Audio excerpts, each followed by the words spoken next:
McDonald's didn't start as a global empire. It started as a tiny burger stand, run by two brothers with a dream.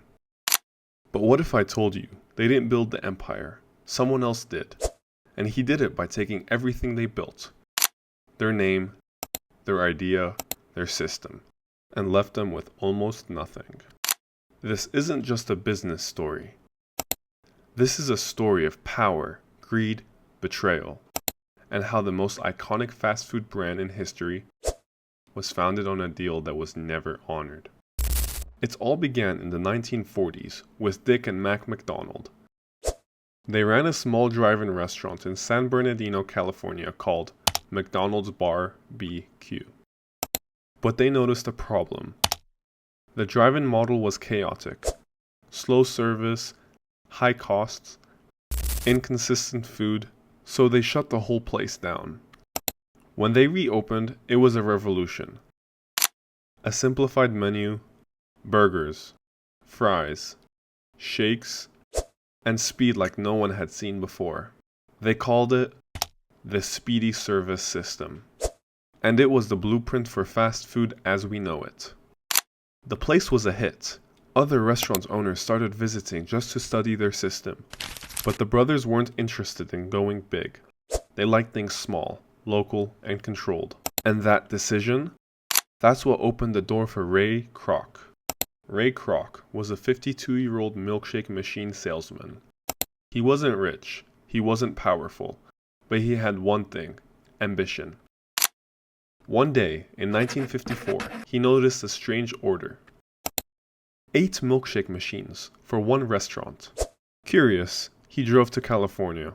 But what he saw blew his mind. Burgers ready in under a minute. Uniformed workers. A line of customers out the door. Ray knew this wasn't just any restaurant. It was a system that could scale nationwide. And he made the brothers an offer. He said, "Let me franchise this. I'll do all the work. You just collect the cut." The brothers agreed cautiously, but they had no idea what Kroc would become. Ray Kroc hit the ground running. By 1958, there were 100 McDonald's locations.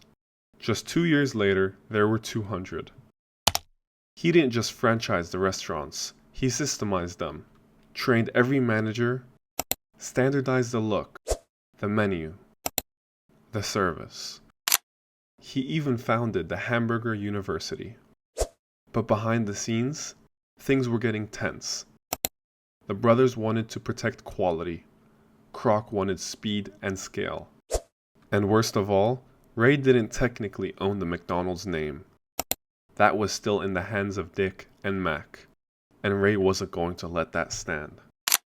In 1961, Kroc made a final offer, $2.7 million to buy the company outright. The brothers agreed under one condition. They wanted to keep their original San Bernardino location. Ray said yes. But after the deal was signed, he backed out of the handshake agreement. He forced them to give up their location, rebranded it as a McDonald's competitor, and even removed their name from all of history.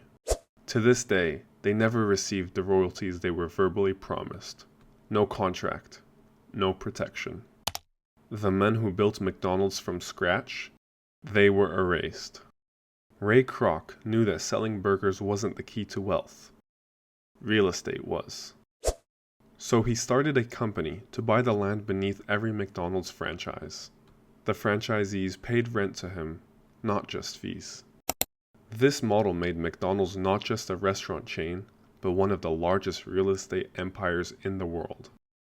Today, over 90% of McDonald's revenue comes not from burgers, but from rent and franchise royalties. Kroc didn't just sell food, he sold a system, and the brothers, they never saw it coming.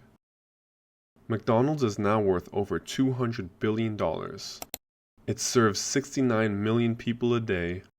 It's not just a fast food chain, it's a symbol of American capitalism. The McDonald brothers invented the system, but Ray Kroc built the empire and rewrote the history. Sometimes, in business, the biggest winners aren't the ones with the best idea, they're the ones who scale it. And sometimes, they're the ones who take it.